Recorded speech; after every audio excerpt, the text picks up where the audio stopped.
our advisory group committee meetings and past community outreach meetings, but there's always other ideas. And so we want to make sure we hear from as broad a spectrum as possible of concerns and ideas as we get towards this end of the study, so we make sure we're capturing everything.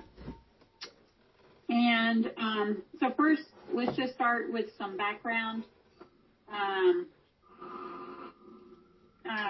This is the Los Angeles 100% Renewable Energy Study.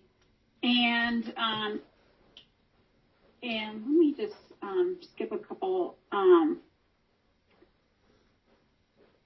Let me just start.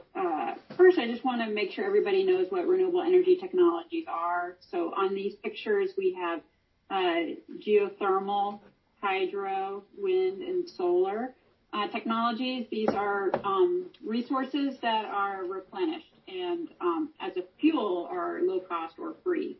And that is different from finite resources like natural gas or coal, which have been the traditional sources of energy on our power system. And as the city transitions to higher amounts of renewable energy prices have fallen considerably, especially in the last decade. But the real driver is climate change, and the city of Los Angeles has recognized climate change as the most significant issue facing the global environment today as part of the city council motions authorizing the study. And so, please mute. To combat the climate crisis while also capturing health and economic benefits, the LA leadership has set a bold goal to power the city with 100% renewable energy by 2045, along with electrification targets for buildings and vehicles. So what does it mean to reach these goals? It means that every time you turn on the light, that electricity must come from renewable resources. That also means that we need to plan for these renewable resources even for events that don't happen in a given year. You know, let's say the transmission lines go out. We're still trying to plan around solving, balancing supply and demand of electricity with 100% renewable electricity. So that means we need significant new investments in building sources of electricity supply like solar panels and wind turbines. And that electricity can be far away, like in the desert, or it could be close to your home and on your roof. I know that's a topic of great importance to Jack.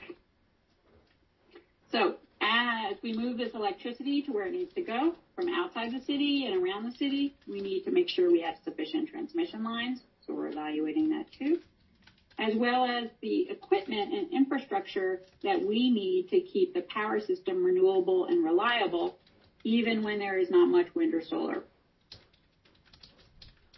We also have the electrification targets from the city that we're looking at two different projections. And so to electrify your end uses, this means that household activities that today run on natural gas or gasoline, so your stove or your hot water heater or car, those are converted to equipment that runs on electricity. And as more people make these changes, for example, by adopting electric vehicles and solar panels for your roofs, we also need to make sure that the power lines that go to your neighborhoods are ready for those changes. So as I mentioned, the City Council had passed a series of motions directing LADWP to conduct this study. And LADWP then partnered with us at NREL, the National Renewable Energy Laboratory, on this 100% renewable energy study. The study is the most comprehensive, detailed study to date to model an entirely renewable-based power system as complex as Los Angeles, in order to determine what investments could be made to achieve LA's goals. So it's important to note that LA 100 is not a plan, not a roadmap.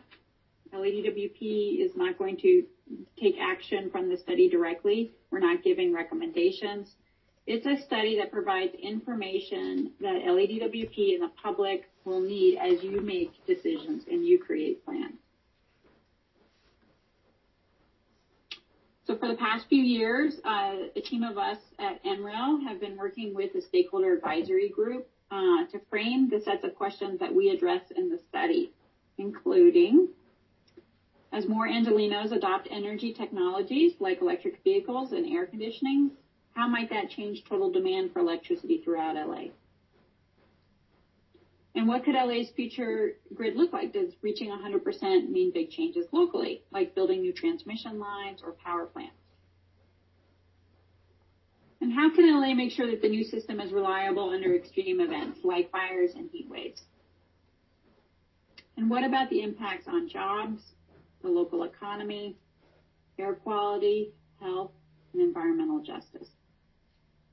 And what might all of this cost? To help address these questions, we designed scenarios that help us explore different options for how LA might achieve its clean energy future. A scenario is one possible pathway toward the clean energy future. Each scenario has the same end goal, 100% renewable energy, but how the goal is achieved varies across the scenarios. Exploring different scenarios helps us understand the potential impacts and trade-offs among the different choices LA could make in reaching 100% renewable energy. One such difference between the scenarios focuses on you, the customer. How does your demand for electricity change, for example, if you make your windows more efficient or buy an air conditioner or electric car? The study looks at 3 possible futures for customer electricity demand. The first projection, moderate, assumes moderate growth due to electrification of consumer products like cars and stoves.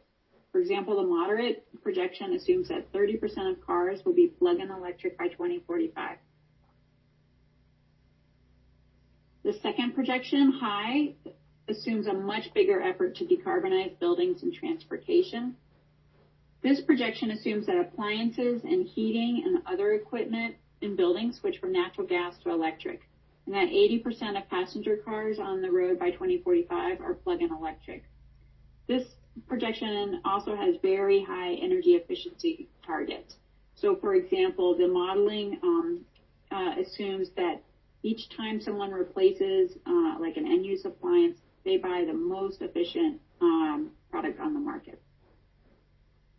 In this future, we see much more electricity use compared to today, even with that energy efficiency, but due to all the electrification.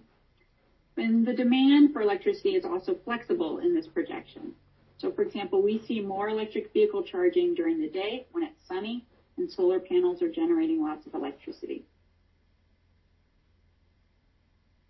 And the final possible future of customer electricity demand that we evaluate is stress projection, which represents all the electrification of a high projection, but much less improvement in energy efficiency and demand flexibility. So, for example, we see a big growth in electricity demand in the evening when people come home to plug in their vehicles after the sun sets, which doesn't align with when renewable energy is most available. And this projection helps us understand the value of energy efficiency and the value of aligning customer demand with available renewable energy supply. So I just walked through how all the scenarios differ in terms of the role of the customer. And against these different trajectories of customer electricity demand, we also evaluate a variety of clean energy options on the supply side to meet this demand. These are the scenarios that explore different options for what LADWP might choose to build to meet its 100% renewable energy targets. We look at 4 possible scenarios, and I'll walk through each one. But first, it's important to remember that, as I mentioned earlier, the scenarios are not prescriptions or predictions. LADWP will not choose one scenario as its marching orders. Instead, the scenarios will help illuminate how making different decisions could impact LA's future in a variety of ways, from costs to environmental concerns to the local economy. Let's start with SB 100. SB 100 is based on current California law. Senate Bill 100, which requires that 100% of electricity sales be renewable energy or zero carbon by 2045. What does this mean in practice? This is the only scenario in which the clean energy target is based on the electricity that serves the customer, not what gets generated. This is a subtle distinction, but it means that a small portion of generation, the equivalent of the system losses due to transmission and generation, can come from non-renewable sources such as natural gas. Another feature of the scenario is the use of renewable electricity credits. This allows natural gas generation to meet the 100% target if offset by the purchase of renewable energy credits, which are a market-based mechanism to help meet renewable energy targets. Together, these two aspects of the SB 100 scenario allow for 10 to 15% of power generation to be derived from natural gas. As a result, this scenario allows some of the existing natural gas plants to stay active in 2045, which reduces the amount of new investments needed. But what if we want all generation to come from renewable energy? Our other three scenarios don't allow any natural gas generation to help LA meet its clean energy target. And those scenarios differ by what infrastructure LADWP is able to build. The transmission-focused scenario assumes lower barriers to building transmission lines and upgrading existing ones. This scenario reaches its target in 2045 and does not allow natural gas or nuclear generation starting that year. As a result, more generation can be built out of state, and electricity can more easily travel without congestion within the city, helping to optimize the use of locally situated power plants. In contrast, the limited new transmission scenario prohibits new transmission capacity that is not already planned. This scenario also reaches its target in 2045 and also does not allow natural gas or nuclear generation starting that year. This limitation on transmission encourages more clean energy to be built locally. Still, even this scenario relies on building solar and wind outside the city, where those resources are cheaper and more abundant. And finally, we have the early and no biofuels scenario, which meets LA's 100% clean energy goal 10 years earlier than the other scenarios in 2035. This scenario also prohibits the use of biofuel plants because of concerns about sustainability. This is different from the other scenarios, which do allow biofuel plants to be built to replace natural gas and help produce electricity during times of the year when wind and solar are insufficient. Instead, the early and no biofuels scenario builds more plants that run on hydrogen gas, which is produced by renewable-based electricity, ideally when excess wind and solar are available. Like the biofuel plants in the other scenarios, we try to minimize the use of hydrogen-fueled power plants to only when wind and solar power are insufficient to meet customer demand. The combination of the earlier transition and added restrictions on what can be built means this scenario relies on more expensive and less mature technology, and yet is also quicker to realize the clean energy transition and reduce greenhouse gas emissions. In summary, across all scenarios, we see the need for new transmission to accommodate the growth in both electricity supply and demand, which LADWP is already planning. Also, all scenarios build significant amounts of renewable energy, customer rooftop solar, and storage, such as batteries. Especially to accommodate the growth in electric vehicle charging, we see a different role for the customer in managing the timing of electricity consumption to help reduce costs. And finally, a big difference compared to today is that instead of running coal and natural gas plants every day, in the future, we would rely on technologies like wind and solar and batteries to help meet most of our everyday energy needs, and rely on combustion turbines fueled with renewable fuels for only limited periods. So what happens next? Next month, we're going to share our detailed results. How do these possible futures differ in terms of air quality, health benefits, environmental justice, jobs, costs, and reliability, among other questions? In the meantime, in this meeting, we want to hear from you and your priorities. What is your vision for LA's future power system? And what information do you need from us to help make that decision? And we can move now to either Dr. Fickle or Q&A, as you guys wish. Well, I think Dr. Fickle had some relevant comments, so let's continue if that's possible, Fred, so that we have the material up front before we start taking questions. There were just, we're not alone in doing this sort of study. And in fact, there have been other studies in process in a similar time frame. Including an NREL, a couple of NREL studies that have looked nationwide at additional renewables and are progressing. The differences from our study is there is, in some of the scenarios, increased natural gas, and the transition is slower. There's a just released NREL study looking at this transition nationwide, consolidating all the areas, and in some ways that is a follow-on to another NREL study that was not widely publicized called the SEAM study that looked at moving power between the west and the east. Primarily it was moving power from the renewable resource-rich areas of the Rocky Mountains, that doesn't have very many people, to the coasts. And so those are useful studies for background and understanding how fast this transition can occur and what is affecting all regions together in this process. The other context is carbon is a worldwide problem, not a local problem. And to be successful in climate change, slowing down climate change, we really have to reduce carbon worldwide. And the challenge is, for us, doing carbon reduction in a way that's attractive so others want to imitate. That's my background on this. Jacqueline, do you want to comment or add anything to any of that?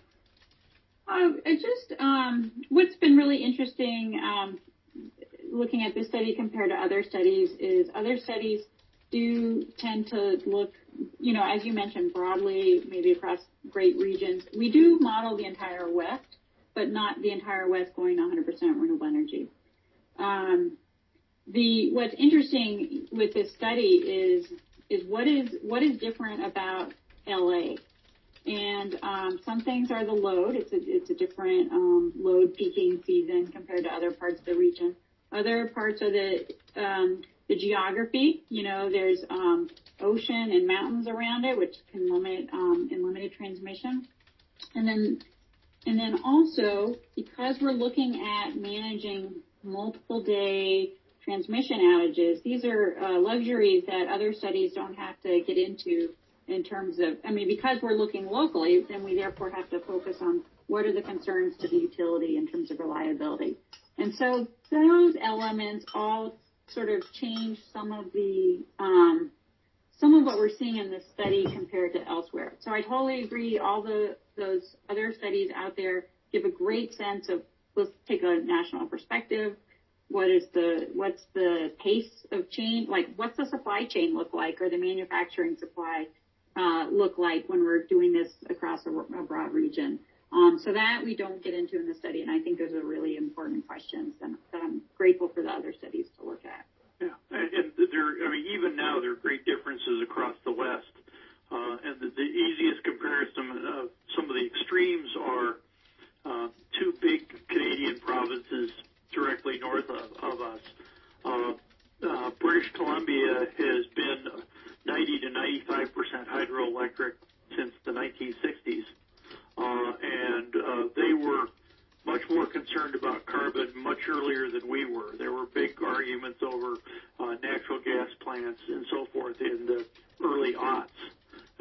British Columbia.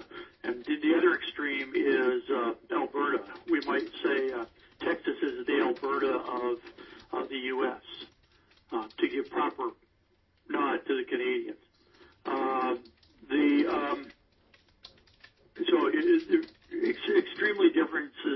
Extremely big differences in strategy.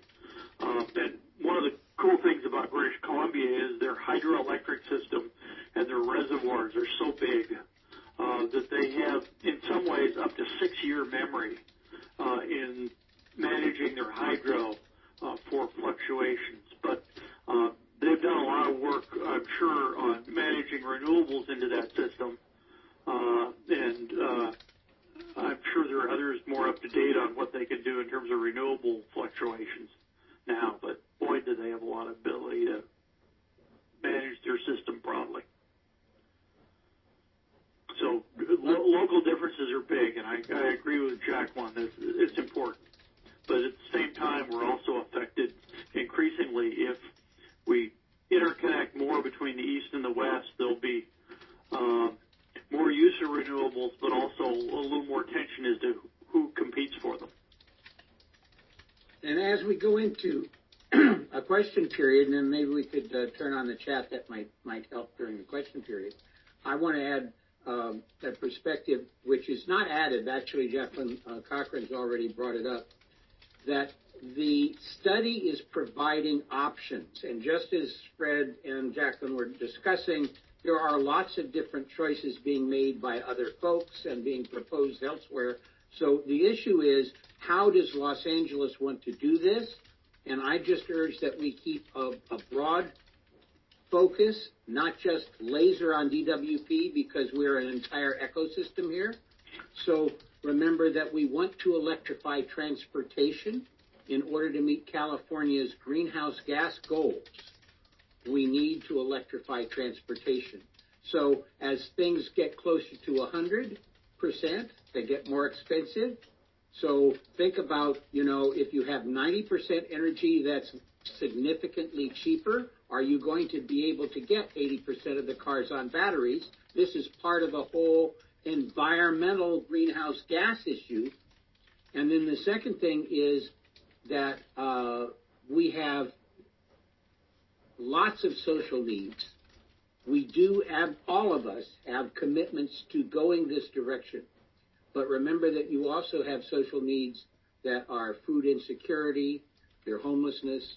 I mean, for every extra dollar that you put in to the high percentage achievements, you're going to have fewer dollars as a social system available to do some of these other social costs. So the pure greenhouse gas reduction on climate change also needs to take into consideration other social pollution removal, and it's not a simple thing. So this is why it's going to be a dialogue within our city about what choices we make. So hopefully in your questions we can look at all the different parts, because remember, in the future there will be a dialogue to hopefully we will participate in about what choices the city will make.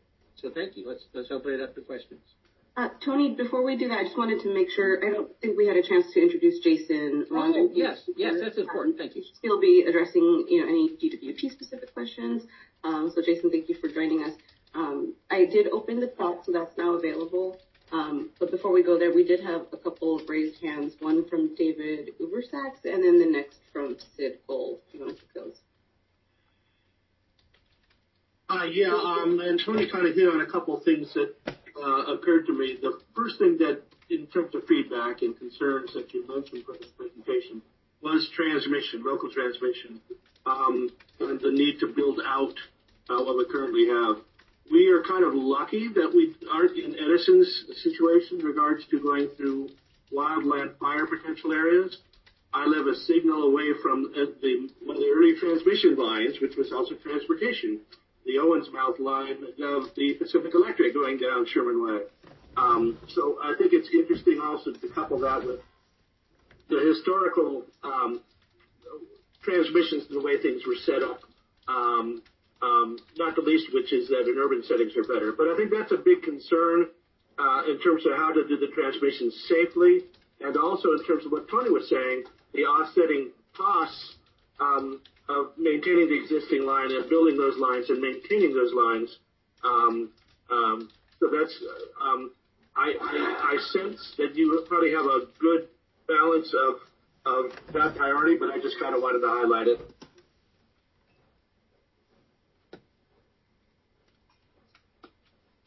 Thank you. Mine? Sid, go ahead. Thanks. A couple of things that I want to understand. Just to follow up on the transmission lines, I don't understand, but that's such old technology. There's no new technology to allow delivery from distance. That's one question I have. And Tony raised the question about all the factors and issues that go into the cost, but I'd like to know basically what the costs of the various systems here, how much are we talking about if you have in the various scenarios? What's the economic costs, the charge to the ratepayers, et cetera, to the city? So those are my two things that seem a little out of the transmission of the theory seems a little out of date for everything else that's going on. Great questions and comments. The transmission that we evaluate, we do use LADWP already has a pretty significant transmission system, especially with the DC lines. And so we absolutely use those. We want to bring in resources from outside the city. Those tend to be cheaper. It also helps diversify the timing and availability of renewable energy, grabbing renewable energy from a bigger area. We do assume that the transmission lines, though, will be operated a lot more efficiently, so that you can use more of the transmission capacity with smarter ratings and sensors to be able to avoid having to build newer lines compared to how it's been done in the past. And then the question about the cost. Oh, the cost. I don't think we're sharing those details yet with the public.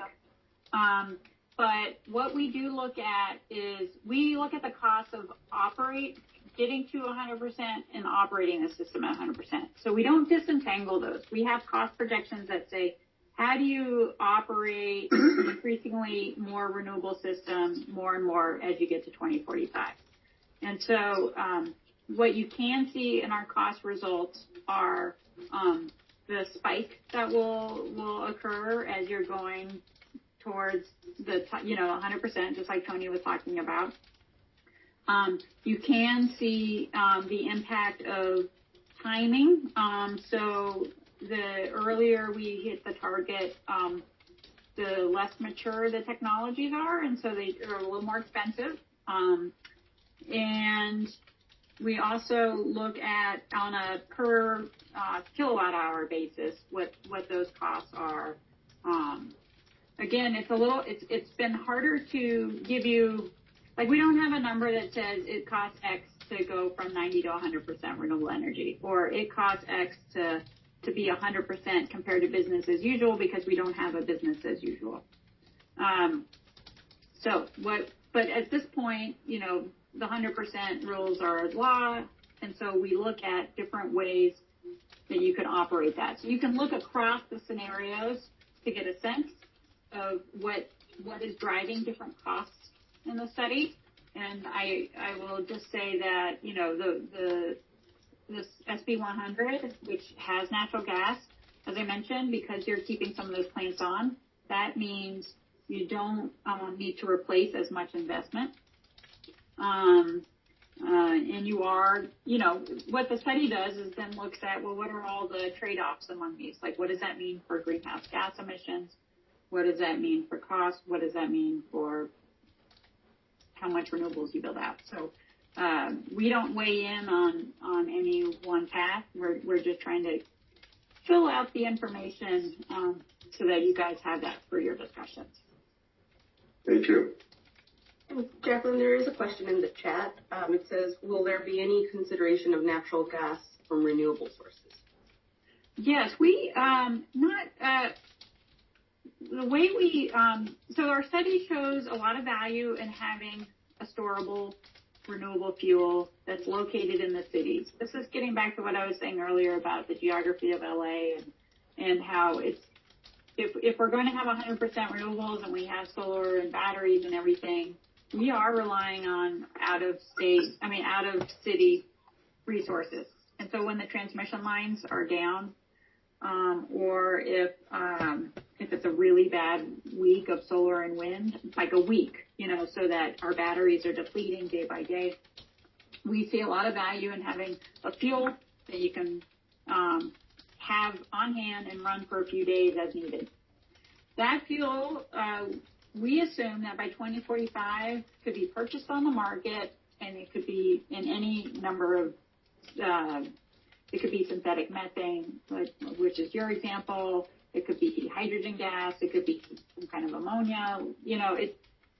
Anything that's green that has that's been produced from 100% renewable electricity. That's our assumption. It is clean. It's 100% renewable electricity produced, but that you can buy it on the market. But we don't say what particular fuel might be competitive in 2045. That has dependencies on a lot of other factors.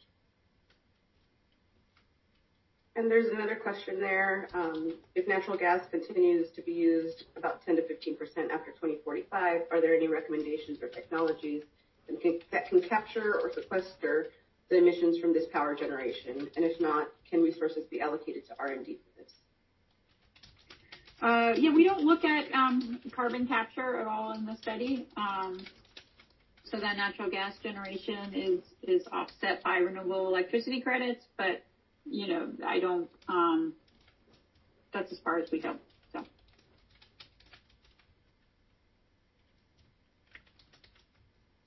Then I'll just read a couple of comments. Capacity and reliability of transmission reminds me of the opportunity to learn the importance of development in concert with renewable sources through the experience of COVID, vaccines, and throughput. Another comment is, I thought hydro was counted as a renewable. Has that changed?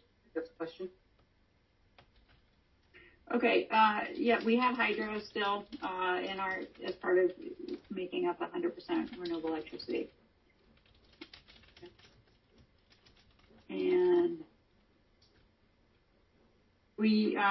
Paul, do you want to add anything about Castaic? We don't add more pumped hydro capacity, but I don't know if there's anything we should say about operations. So was the question about pumped hydro, or was the question about hydro? Hydro, including more at Castaic.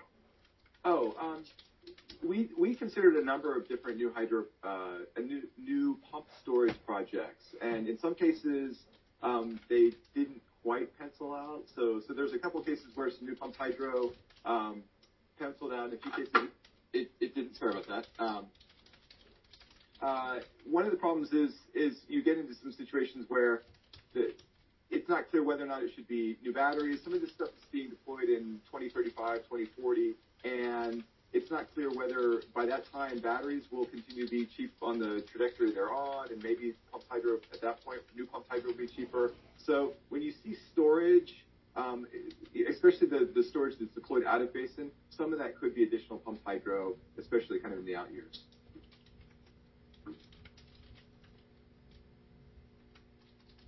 Also, I wanted to, Ashkan has sent me a message reminding me that we did show costs at the board meeting, so I can talk about it. We did look at ranges from, it's a complicated, though, explanation, so bear with me for a second. But if you just consider what are the costs starting today for operating the power system, including fuel for natural gas today, replacing natural gas plants, adding new renewable energy capacity, managing the growth of electricity demand, all those things. So just starting today, what are the total cumulative costs that we would incur year by year?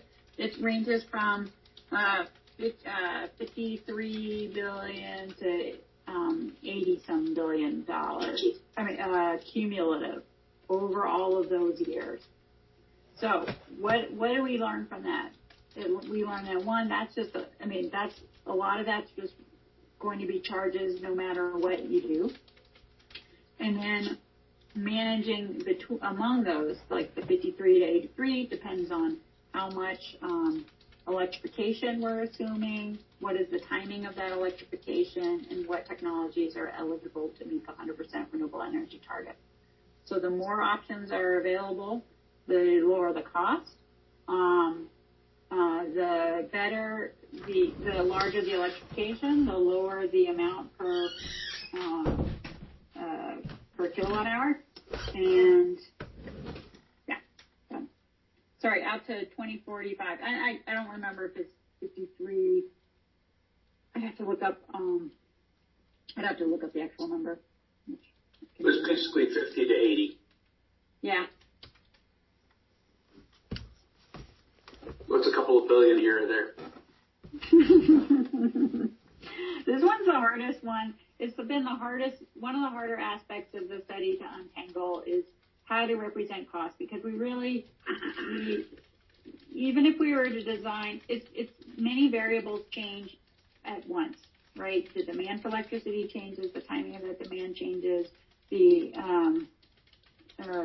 renewable energy target changes, it's been a lot to try to tease out what to learn.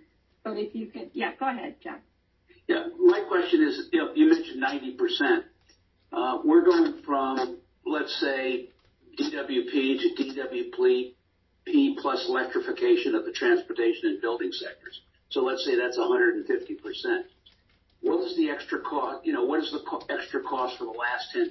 I know you just said something about that, but the last 10% is maybe 20, 25% of the cost or something along those lines. So I think that's, so if you go to 90%, you're still eliminating a whole bunch of, fossil fuels being used for, gasoline, electricity, as well as DWP.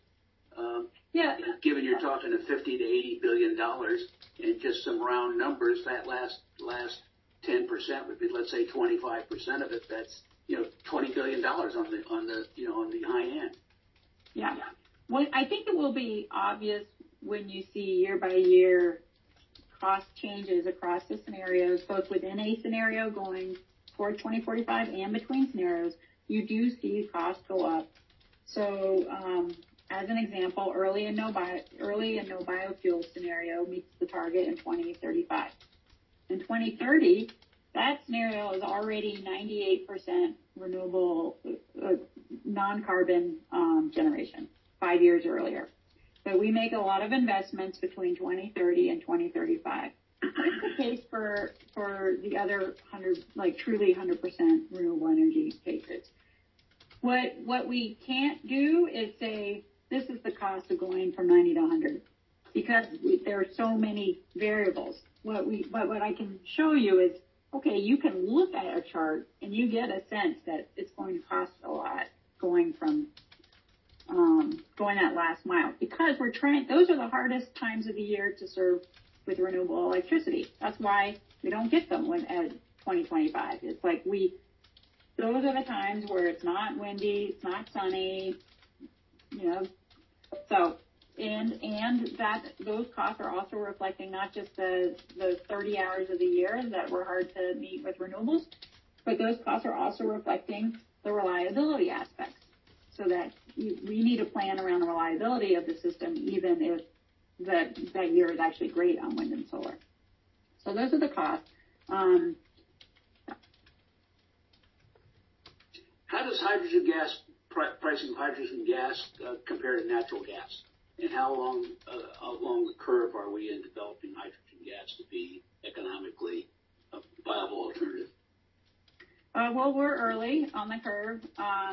And right now, of course, the hydrogen would be far more expensive than natural gas.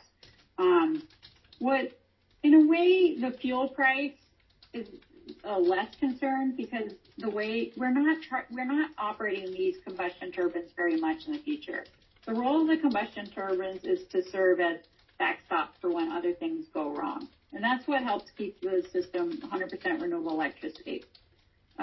So you don't want to, it's not like today where we're using natural gas every day.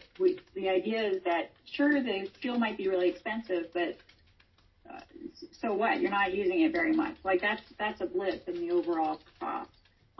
However, the infrastructure to produce hydrogen before it's available in the market that does have a cost, and that's reflected in the scenarios that don't allow biofuel as a transition fuel.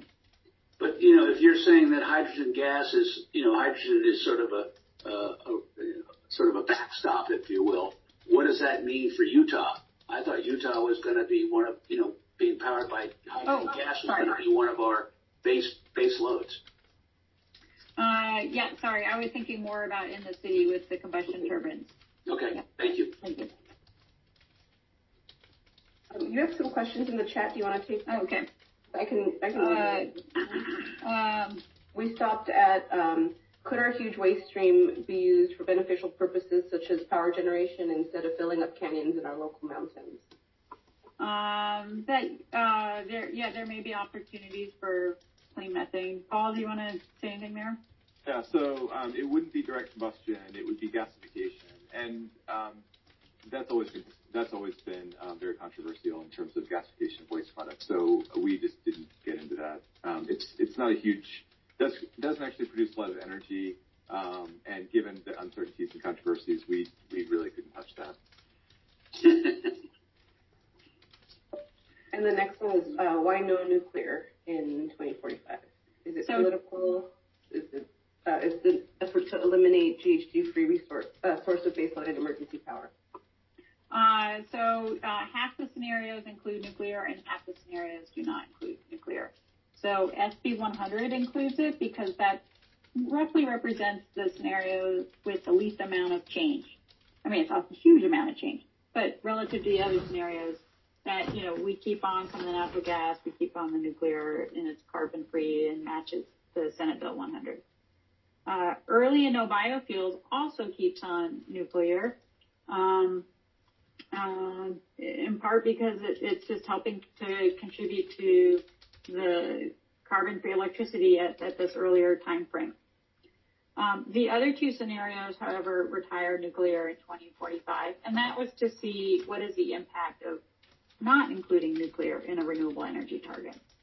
And so there we see in those final years at towards 2045 in those scenarios, those are you're building out a little more wind and some other resources to make up for that.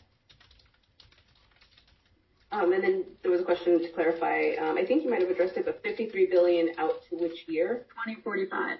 2045. Yeah. The next, Sid, I don't know if you want to elaborate on it, but the question is how much extra energy to transportation are you, how much extra energy is generated, or? I think the cost. Sorry, Sid, you're muted.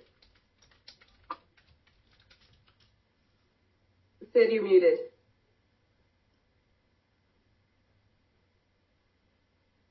No, I just want to know how much extra energy DWP will have to provide to electrify the city. How much?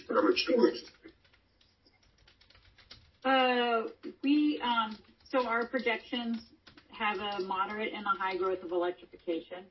And so we can see the difference in total energy over the course of the year between those two. In terms of capacity, it tends to be a little more similar whether or not you electrify a lot of end uses, because our higher electrification projection also includes better demand response. So that means you're shifting the timing of the demand for when that supply is available. So that helps reduce the amount of new infrastructure that you need. Paul, anything more to add to that? I don't think so. Okay. Jacqueline, can I add a little bit? Sure. Absolutely. A useful thing in thinking about this type of study is we're only locking in capital investments over the next 5 to 10 years as part of this. We will be rethinking this continually year by year as things go forward. And which technologies will be cheapest will change over time. No one anticipated that solar, or at least no one I know of and was around, anticipated that solar would drop from 12 cents a kilowatt hour to 2 cents a kilowatt hour between 2010 and 2020.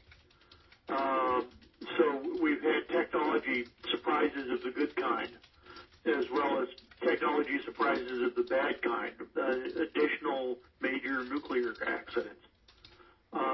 So our view and our investment pattern will change over years, but this helps map out potential pathways that we might proceed over the next 25 years. Yeah, and I would say that going back to Fred's first comment about the other studies out there, all the studies right now, anything that's looking at decarbonization, is seeing wind and solar and batteries as part of the solution, just because the costs are so low right now. And so that sort of, no regrets option in terms of moving to 100% renewable energy would be to start with those technologies that are commercially extremely competitive today, the wind, the solar, and the batteries, and build those out while the rest of that final part of the question gets resolved in terms of marketplace competition. And the R&D pathway, I mean, there's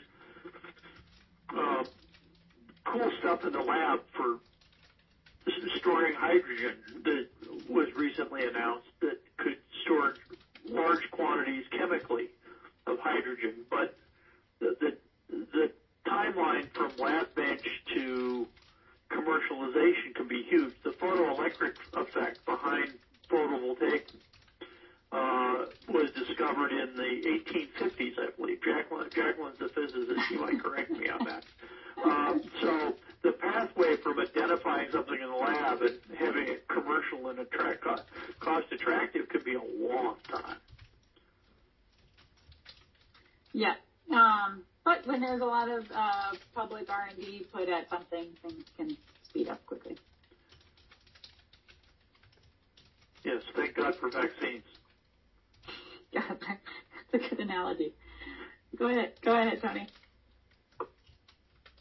As we're looking at this, one of the things that's going to happen when the study comes out in March, and believe me, there will be hundreds and hundreds of pages, so we're going to need some help navigating this, is that we need to look at some of these details for the choices that Jacqueline is talked about. For example, if climate change were not an issue, we would be crazy not to be going all out on wind and solar simply because of the factor of cost. So all of the discussion of how much does it cost should not be about green power. What it is about how much green power, because what happens is when the sun doesn't shine, or in the winter when you don't have as many sun days, you have to have a substitute. So all of the costs in how far you go are about storage or alternative ways like renewable hydrogen, if you will, of spinning turbines, something to do to fill in the gap so we do not have blackouts when wind and solar isn't running. That's the whole issue. And the other thing is that there are inside these studies assumptions made that we may not. There may be others. For example, there is no concern with electrifying heavy trucks or rail. And personally, because I'm familiar with some of those low-income communities along the rail line from the harbor out to the Inland Empire for all the freight, like 30% of America's freight traffic goes through there with diesel. It's almost an environmental health issue to electrify that rail. That's not being studied. So, there are a lot of different things that we have to look at in the assumptions and ask local questions. So I just want to throw that in there for your questions. Thanks. No, great point. Yeah, we don't have the electrification of medium heavy-duty trucks. That was a decision made at a couple different points of the study based on how much knowledge we had about that kind of charging option, and then later just the timing. But we will have a section in our report that tries to address the impacts qualitatively of electrification. If you want, we can go back to the chat. Tony, is that? Yeah, the solar panels. That tends to have a lifetime of, I think in the study we assume it's 25 years for replacement, but increasingly it's more towards 30. Yeah, I just added a note to that. Yeah. Oh, thank you. It says, as with natural gas, from my understanding, the greatest harm to the ecology from methane is the gas that escapes in the transmission of the gas to where it is used. Will there be recommendations as to how this delivery system can be improved? Great comment, and no, we do not evaluate that question. We do consider life cycle greenhouse gas emissions with natural gas. So that includes typical, including the leaks and things like that at a typical level. But we don't look at how to remedy that issue. And what is the projected impact on climate change? Is that from these changes? Yeah, we do look at, so we look at greenhouse gas emissions, not into what that does to the climate, but we evaluate the greenhouse gas emission impacts from the electrification of transportation, electrification of buildings, and the power. Across all of those, the power-related greenhouse gas emissions drops pretty quickly in the next few years because of retirement of coal. That's a huge impact. And then, of course, the SB 100 continues to put out natural gas emissions because of greenhouse gas emissions, whereas early and no biofuels, because it's dropping off natural gas so quickly, that has the least. But where we see the biggest impact is on the high electrification type scenarios. So that's where the greenhouse gas power we have a lot of greenhouse gas emissions in the building and transportation sector. So reducing those is of critical importance if the goal is greenhouse gas emissions.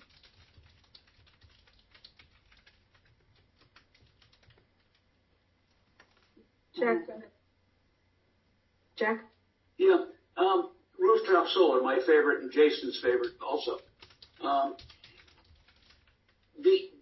There are a whole bunch of things that are being assumed here or in some of the scenarios, meaning that I don't know how many hundreds of thousands of people will put solar on their rooftops. Are those costs included in the overall costs of the program?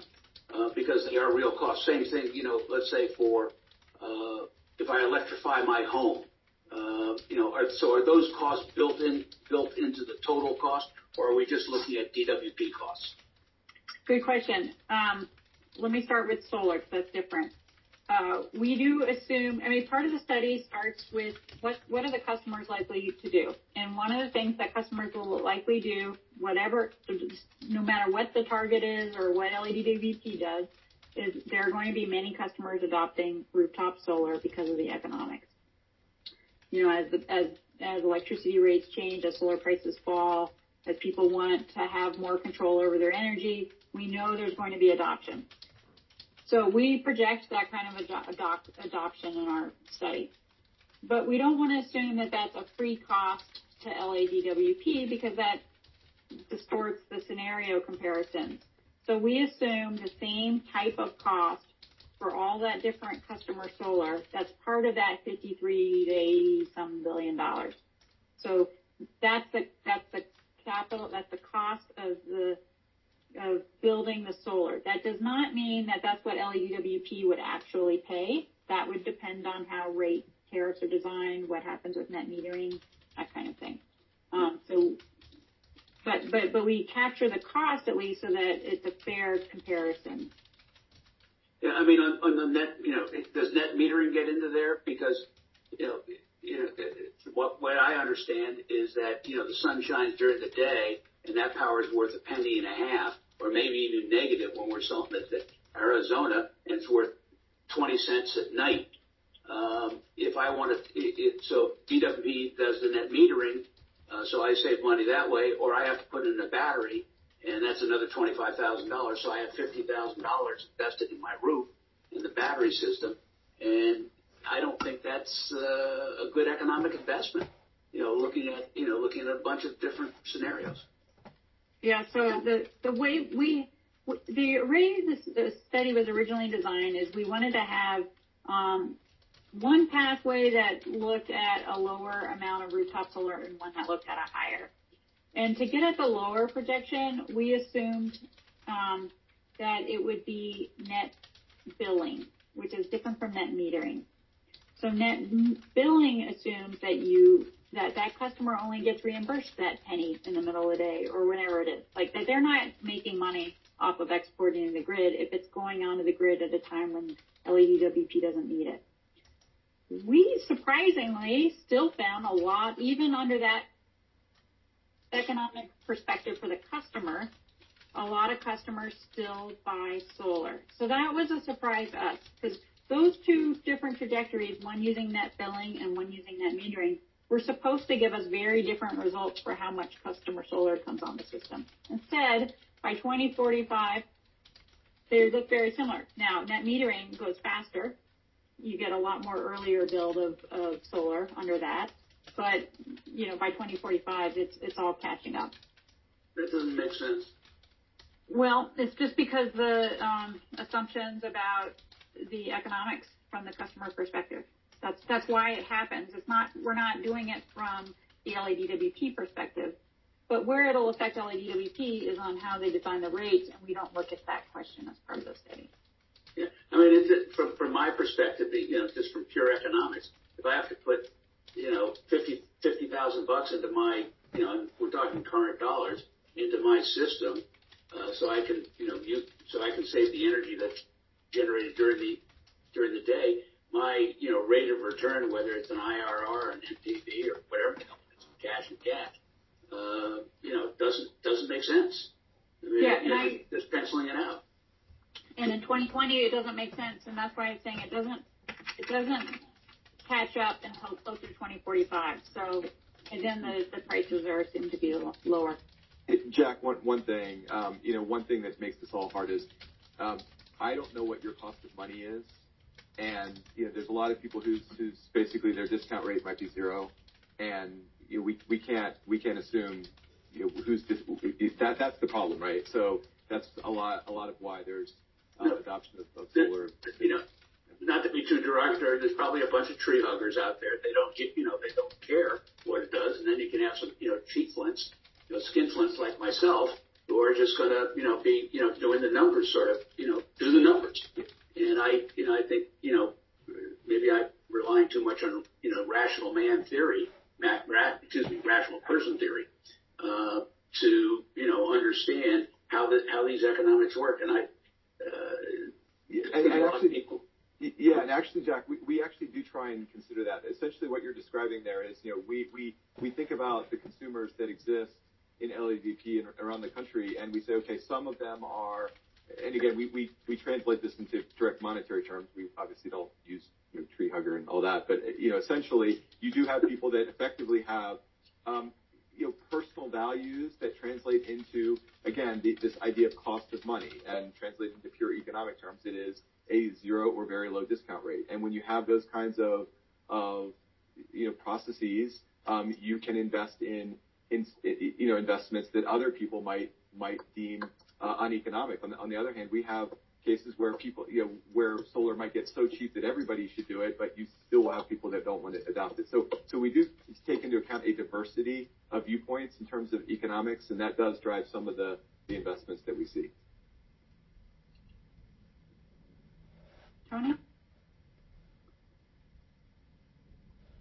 Tony, and then after that, we'll go back to the chat.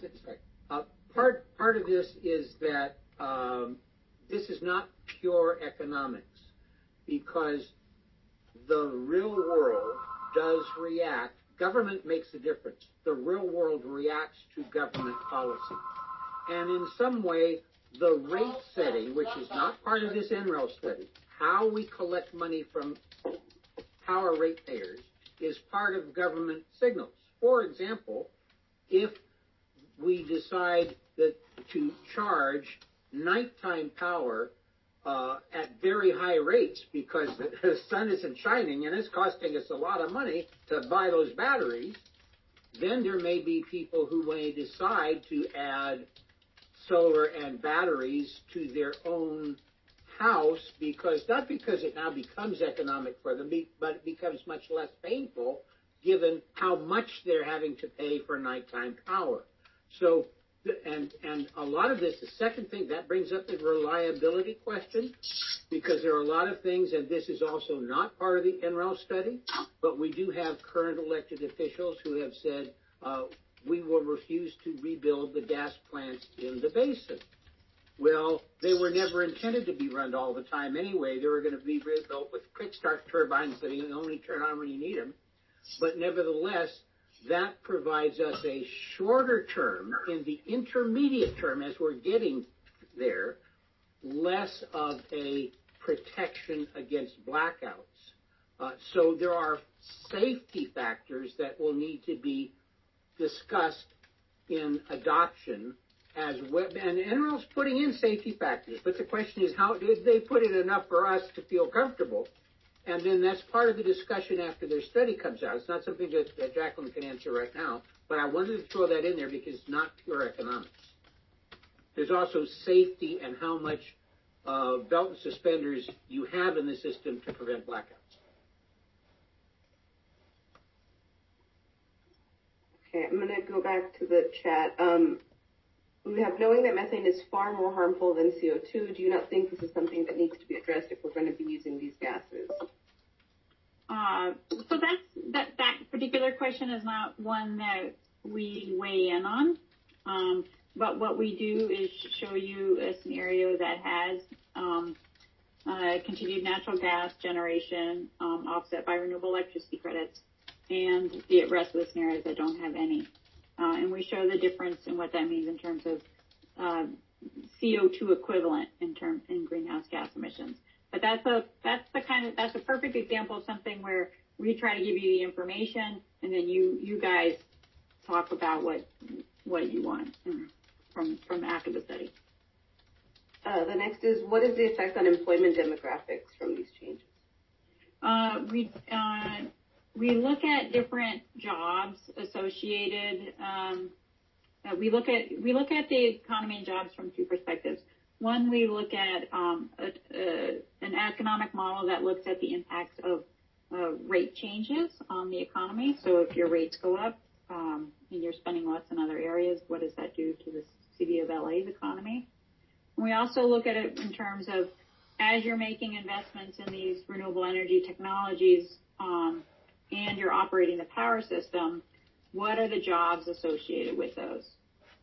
So we can see, on-site wind jobs, the food truck jobs that are serving the people on-site. We don't kind of get into details of what types of workers there are, but we can give you magnitude of those jobs, like how many jobs. And I'm gonna actually switch to Dan. I see your hand up, and then I want to come back to the question of battery storage. Dan, go ahead. Yeah.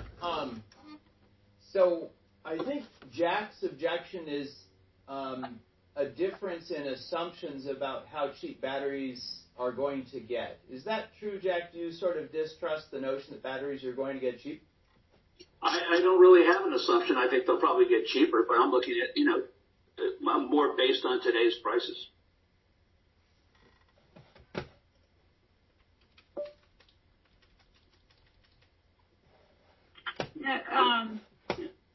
Sorry, go ahead.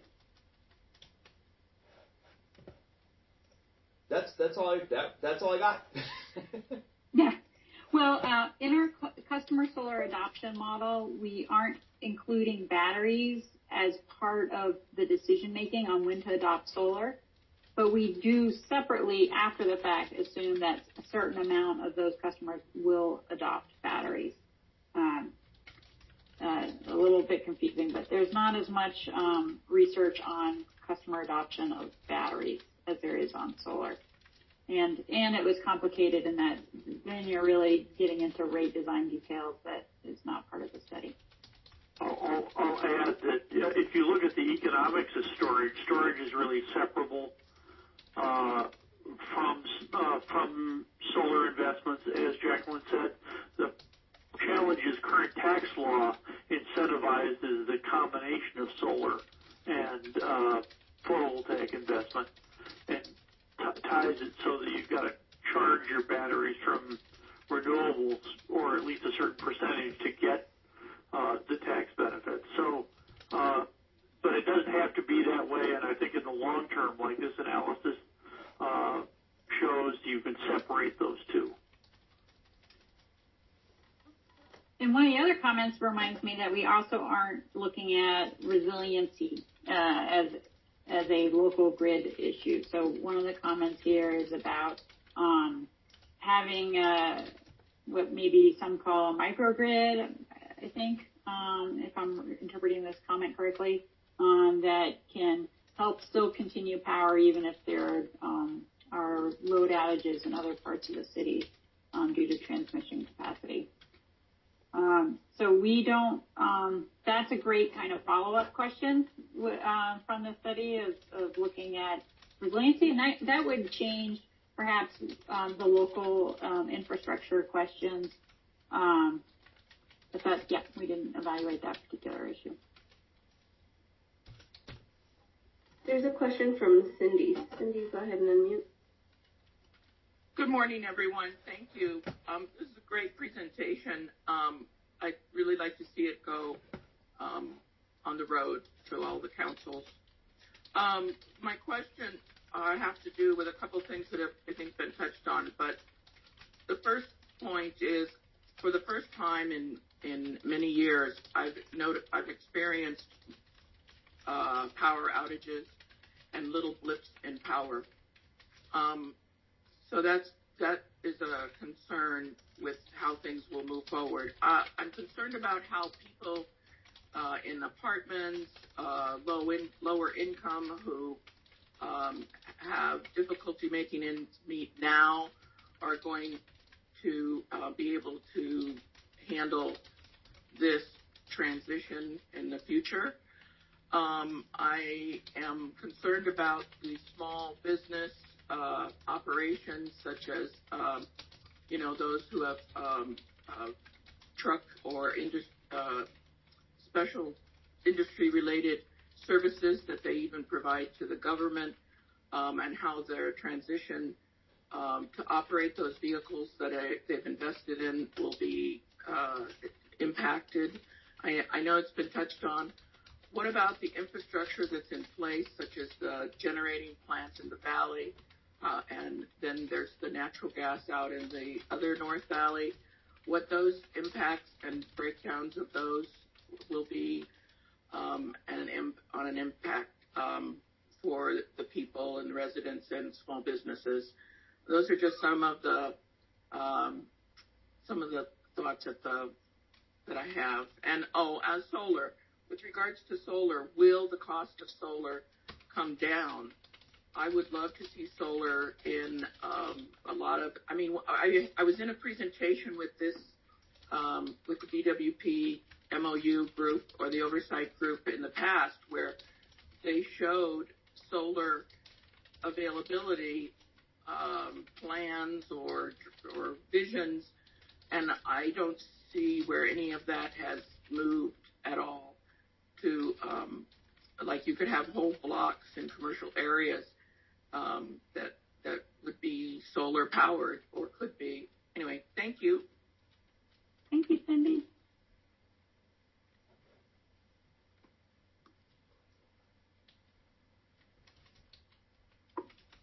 Paul, do you want to take the question on reliability versus resiliency? Sure. So we looked at a number of different aspects of reliability and resource advocacy. And one of the challenges, of course, is, like, when we talk about reliability, what do we even mean? So what we were trying to do is we were trying to understand the ability of the system to meet its demand during those kind of hot summer days. And that's kind of your adequacy component. And then the reliability component is what happens when something bad happens. There's a fire, it takes out a transmission line. Can the system be maintained? In terms of resiliency, we often talk about resiliency after, kind of hurricanes take the system down, or if there's a fire, is it takes something down, can we quickly restore the system? So I'd say in terms of resiliency, we wouldn't evaluate all aspects of resiliency, but our main intent was to design a system that would be able to keep the lights on during all the things that have happened in the past, and we'd expect to keep happening. Wildfires taking out transmission lines. So that was a really big part of it. And that was one of the big reasons why we did end up keeping so much of the in-basin dispatchable capacity to make sure that if we can't get power from that really cheap wind and solar outside of the basin, we would have some in-basin resources that we could fire up and keep the lights on until we restore this. So a big part of this study is going to be, and it's important to emphasize the role of these in-basin units, which they may be controversial. These are in many cases some units that will produce some local emissions. They'll be cleaner than the current units, but they will produce some local emissions. And the whole point is they're there for that emergency backup power. We would the goal is to use them as little as possible, but when things go bad, they're there as your belt and suspenders.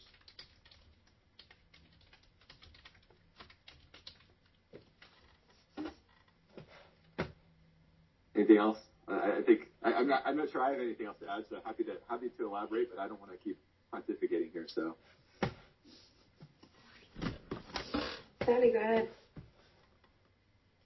I don't remember the exact numbers, year, or whatever, but I do want to remind everyone that the department has its own system. The power system has basically its own 5-year plan with 25-year horizon, or whatever you call it. We've renamed it lately to be part of this, and it's going to follow on after the NREL study comes to inform the formal power planning that the department uses. But I believe that there, in a prior presentation, there was, and the department upgrades it every year without necessarily public input every year because they just have to keep on top of current conditions. One of them was that at a relatively early time, 2030 something, that the power system's own plan was looking at something like 97% of delivered renewable energy, and that's with RECs or whatever. It's a more loose definition, long before 2045. So maybe you could help me out with that thing, Paul, because what's happening is we're planning on actually much better outcomes in the intermediate term than may be suggested by the 2045 goal, which seems long away. I think I heard my name there, but did I hear my name, or was that? Well, yes, it was about the department's own plans in your internal planning about when you could get to relatively high on an annual basis delivered renewable or green energy, but it may be with RECs and it may be with much looser definition, but nevertheless it was at an earlier, in the 2030s, the short 2030s, if I remember correctly. Well, I defer to LADWP on those internal plans. Well, we may not have someone from DWP here, but I just wanted to throw that out there because when we get into Tony, this is Jason Rondu from DWP. I missed your question. I've got a young daughter in the background screaming for her dad, so my apologies for. Oh, I'm sorry. Your question. At an earlier meeting we had, and I think it was one that you or your colleague presented to the public, is the internal plans from the department's own power resource planning. Showed that in a relatively early time, maybe the early 30s, that you guys already planned for 90-something% delivered renewable power on an annual basis. Yeah, that's right. So I was trying to point. Go ahead. Yeah, the targets that we have right now, and these are established. We've got the California SV 100, but beyond that, we've got the LA New Deal, which has a little bit more aggressive interim goals. The interim goals are 80% renewable by 2036. So 2036, will be at 80% renewable and about 97% GHG free as a percentage of sales. So we're going to, and again, that's existing. So if you bring that to 2030, we project, and the Green New Deal is silent on 2030, but to get there, the sort of ramp that we would need to hit is roughly about 70% renewables. So that's not an actual mandate, but we know we're going to have to, if we're going to reach 80% by 36, we know we've got to hit about 70% by 2030. If you add in GHG free, if you add in nuclear, large hydro, that's 88% GHG free by 2030 as a percentage of sales. So I think those are the metrics you're talking, or the goals that you're talking about. Yes, and it also calls into definition what is renewable versus greenhouse gas free, because in order to socially worthwhile generate investment in wind, solar, battery storage, and so on, large hydro, I believe, doesn't count in renewable. Our little hydro in Orange Valley does, but the big ones don't. Nevertheless, it's greenhouse gas free. So notice the difference between 80% renewable and 97% greenhouse gas free in 2036. So if we're fighting climate change, we ought to be objective about what's actually happening with the greenhouse gas as part of our discussion. I just wanted to bring that up. We're running out of time, so we don't have a lot of time to discuss it. I just want people to have as much perspective for when we start discussing the study. Jack, I see your hand up. You want to say something? Yeah. Does this plan, does the 100, LA 100 include monies for the rebuilding of the grid? My understanding is that DWP has a study going on now to rebuild the grid that's, or modernize the grid or whatever it is, that's sort of a $40 billion ticket. And I'm wondering if that's been included or how it works into this plan, or is that something very different? From my understanding, it is different. It is different. We do include the costs to the distribution grid from impacts of the LA 100 scenarios. So that means higher electricity demand, more EV charging, rooftop solar storage. We include those costs, but we don't look separately at modernizing the distribution grid. Okay. So that's let's say that's 40 billion, and let's say, round numbers 70 billion, taking the average between 50 and 80. That's what, over $100 billion over 25 years or 20 years. So that's $4 or $5 billion a year. How do we afford that when the department's already highly leveraged? And that's a question, not a comment. Those are big numbers. And actually, let me piggyback on Jack here, because this is part of the things that questions we can't answer today, but we have to keep in mind, is that a lot of the ways the department's made huge strides already in this area. Part of the way it's done it is to put it on the credit card, to basically amortize it over future years, or to borrow money from bonds in order to finance the capital expenditures. But the department's right at the level right now where if it exceeds maybe 65% of its total assets, or whatever its bonded level is, the bond lenders are going to say, wait a minute, you're more risky, it's going to double your cost. So there's a limit to how much you can bond, and we're talking about huge billions of dollars of new money. What's going to be the reality is much of that will then begin to come out of rates instead of future borrowing, and my granddaughter has to pay for it. So that makes this much more rate sensitive, because the department is less able to make these capital expenditures with bonding, given its current high rate of debt.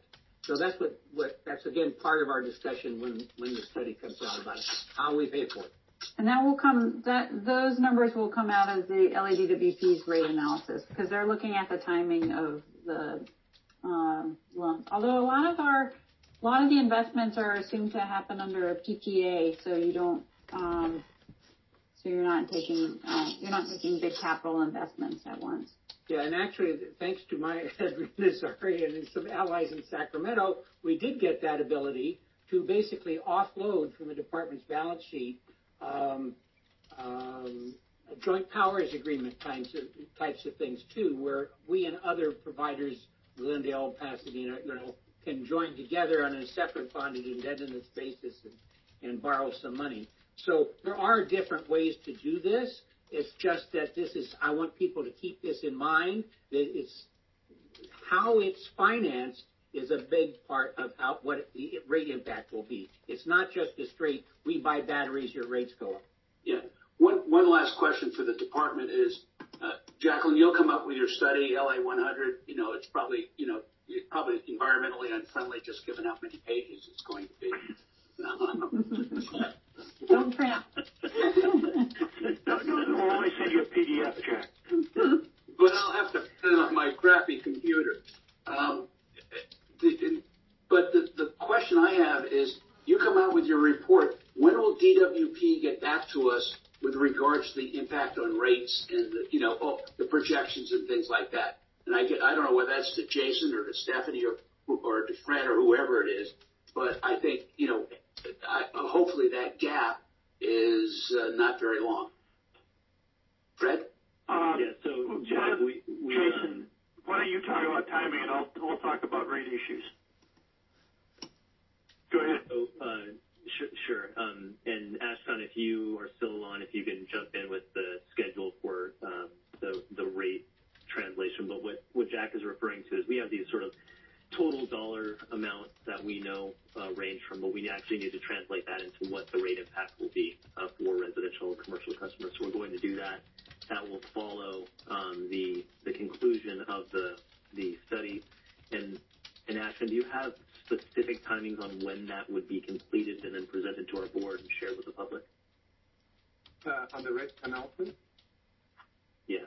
So currently, we are working with our FSOs to synthesize the data that we have received from NREL and put that into our models to figure out the impact, if any, on our current structure of rates. It's ongoing. We should have the first presentation ready for the AG and subsequently for our board by end of March or the very first week of April. So that's the timeline. Okay, so very shortly after the conclusion of the study, we're going to have what it actually means for rates. So I would say safely in the April timeframe, right, Ashton? Right. It's either April 6th or... Yeah. I was expecting the day after, but I'll give you a little leeway. Thank you, Jack. Very generous. Thank you. Ashcat said some key words there. Our current structure of rates. We're talking about costs over a 25-year period here, and there are allocations that exist now between the commercial side and the residential side and the small residential and the single family or the apartments and the single family that are really long-term assumptions, and they're not that stable. So the exact impact on the second tier of your residential rate, that's really way too hypothetical to be forecasting out 25 years. Yeah. It's more useful to think about the 80 billion versus 50 billion because those monies will be allocated across the economy. And while maybe commercial rates go up more than residential, but you'll be paying those commercial rates when you get your takeout. So that allocation is really an effect on the overall economy. So that's the hard part of this analysis. The other component of it is what sort of financing things are we going to see going forward and how the financing rules, for example, long-term PPAs in certain circumstances are counted as debt. And sometimes they're not. So that is an effect that will change over time. And those things have shorter time horizons than a hydro project in particular that has a 50 100-year life. So that will change over time. And as long as I'm talking about rates,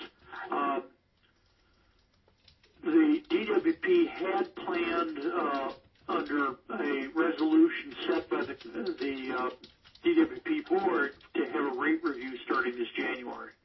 Given circumstances, the city has encouraged DWP to delay that rate review for time uncertain.